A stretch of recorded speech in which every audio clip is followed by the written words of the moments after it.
Bonjour, mon nom est Clifford Matthews pour Jeux Techno et voici ma critique du jeu Star Wars Outlaws et j'ai eu le plaisir et l'honneur de l'essayer sur la PS5. Là, je dois vous dire bien honnêtement que je suis un gros fan de Star Wars depuis, je pense, un jeune âge et puis j'avais vraiment hâte de mettre le jeu sous la main parce que dans cette histoire de Outlaws, on se retrouve en style, on n'est pas un Jedi, on est vraiment comme un style, un smuggler, qui veut dire un genre Han Solo. Alors l'héroïne de l'histoire, elle essaie de se faire un nom, elle essaie de se donner une réputation comme être un des meilleurs smugglers dans la galaxie Star Wars. Alors, pour le faire ainsi, il s'agit de simplement d'être un bon parleur entre les différentes factions. Alors, il y a des factions, si vous avez suivi les histoires non seulement cinématographiques de Star Wars, mais aussi les téléséries de Star Wars, on voit non seulement les Hutt, mais les Crimson Dawn puis les Pike, auxquels on a vu là, dans soit le Book of Boba Fett, euh, Star Wars évidemment avec les Hutt, ou bien les Crimson Dawns avec l'histoire de Jeune Solo, ou l'histoire Solo, l'histoire de Star Wars. Alors dans ce cas ici, alors on se fait donner des différentes missions pour encore gagner une réputation. Il faut dire que quand on s'aventure veut plaire à une faction, on va déplaire l'autre. Il y a trois factions, alors on peut s'imaginer qu'on se retrouve souvent dans des différents pétrins auxquels on doit essayer de déparler pour bien paraître selon ces factions. Ça étant dit, c'est que le monde, l'univers de Star Wars est assez vaste. Alors, on peut voir des différentes planètes, des différentes stations spatiales, ainsi de suite. Le jeu en soi, la gameplay et tout, ça se fait bien. Notre compagnon nous aide tout simplement pour distraire, attaquer ou même voler des items de soit des gardes ou bien de l'Empire, ainsi de suite, ou ouvrir des portes à distance pour nous aider à acheminer notre histoire ou notre mission auquel on veut s'aventurer. Beaucoup de l'histoire en soi, il y a des éléments de discrétion auxquels on doit se cacher, se mettre à la distance pour être capable de ne pas se faire détecter par les êtres auxquels on essaie de voler ou essaie de prendre ou essaie de faire un sabotage afin de réussir nos missions. Mon grain de sel, c'est que je trouve qu'il y en a un petit peu trop. Des fois, j'aimerais juste prendre mon blaster dans ce cas-ci, puis juste dire vraiment à la western, juste commencer à tirer, puis juste essayer de me défaire d'une situation. Je comprends le côté discrétion, mais il y en a beaucoup. Je pense que chaque élément ou chaque mission, il y a un élément de discrétion auquel on doit rester à l'extrémité afin de ne pas se faire détecter. Si on se fait détecter, malheureusement, on doit recommencer la mission au complet, ce qui peut devenir un peu frustrant. Le jeu en soi, visuellement, il est fantastique.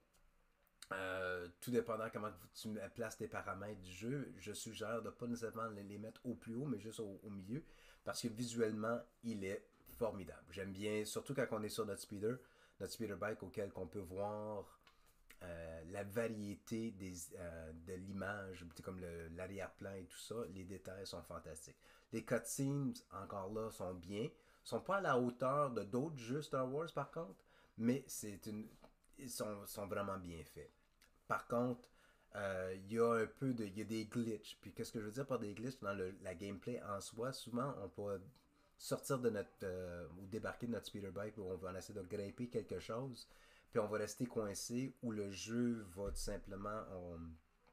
Vous avez sûrement vu quelque chose du genre que tu es pris dans un mur ou quand tu tombes ou là t'es vraiment juste le torse qui tu vois juste le torse de ton personnage. Alors j'espère dans le futur proche, il va y avoir une patch pour nous aider avec ça. Mais autrement, le tout se joue et se déroule tout assez bien. Au point de vue les contrôles, des affaires de genre, c'est assez direct. Il n'y a pas rien de sorcier, il n'y a pas rien de difficile à maîtriser. Le tout s'enchaîne très bien. Le fait ici, on a un petit personnage qui s'appelle Nyx qui nous aide. C'est comme plus ou moins un animal de compagnie qui peut nous aider, comme j'ai mentionné, à voler ou à ouvrir des portes, ainsi de suite. Ça peut être un petit peu truquant, là, d'essayer de manigancer le tout parce que des fois, si tu pèses le mauvais bouton, le bon bouton au mauvais moment, c'est que non, tu vas pas le distraire, mais tu vas attaquer. Alors, il faut faire attention là-dessus, mais c'est quelque chose, c'est une bagatelle quand tu y penses à la longue. Alors, le tout se fait assez bien. Il y a des scènes qui sont un peu obscures au point de vue de la luminosité. Par contre, on peut faire un petit ajustement là, sur notre télévision ou bien dans les paramètres du jeu. Mais en somme, visuellement, le jeu est bien. Côté trame sonore, je dois dire que j'ai été un peu déçu. C'était pas.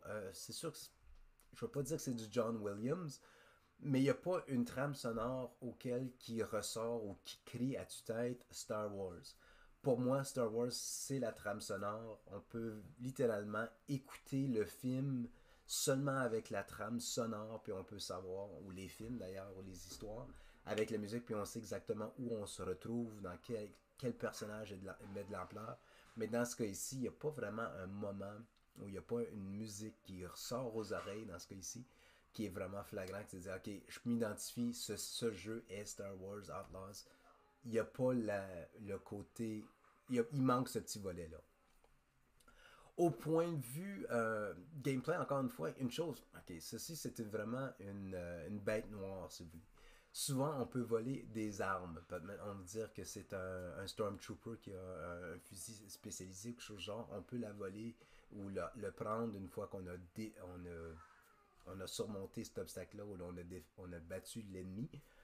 Mais si on embarque sur notre speederbike, ou bien si on monte une échelle, ou on décide de se cacher ou dans une ventilation, quelque chose de genre, on perd cet item. Alors ça a été bien d'être capable de l'entreposer, de le mettre dans notre inventaire, quelque chose du genre. Mais mis à part, c'est juste des petites choses. Là, je cherche vraiment quelque chose pour chialer, parce qu'autrement le jeu est bien. Un autre aspect que j'aime bien, pour ceux et celles qui ont eu le plaisir d'aller sur le Galactic Star Cruiser au Walt Disney World, il y avait un jeu qui a été introduit sur cette expérience, puis on l'a vu aussi dans l'histoire de Solo de Star Wars, c'est le jeu de Sabak justement. Et puis dans ce jeu de Star Wars Outlaws, on a la chance de jouer le jeu de Sabak, justement. Pour ceux et celles qui ne savent pas, le jeu de Sabak, c'est le jeu auquel Han Solo a battu Lando Calrissian pour le Faucon millénaire. Alors, dans ce cas-ci, il y a une mission, justement, de devenir le meilleur joueur de cartes. Le jeu est super facile à comprendre. Et, honnêtement, c'est peut-être l'un pas des seuls à côté, mais les missions secondaires auxquelles j'ai hâte de trouver un autre adversaire pour essayer de le vaincre. Le jeu est super le fun. Puis s'il y en a des gens qui sont dans la région qui veulent jouer ce jeu, le jeu de cartes, il est plus amusant que je pensais. Alors, je me cherche des amis pour jouer ce jeu-là parce que c'est super le fun. Ça étant dit, les missions secondaires, il y en a en pu finir. Il y a l'histoire principale, évidemment, mais les missions secondaires, il y en a, tu peux passer quasiment une éternité, je ne vais pas dire une éternité, mais on dirait que oui, il y en a des missions secondaires pour toutes les factions. Alors pour les Huts, pour les Spike et pour les Crimson Dawn, il y en a. Et il y a même d'autres missions secondaires, même je dirais même tertiaires, pour le fait qu'il y a des robots, des droids, des affaires de genre qui cherchent un motivator des affaires du genre.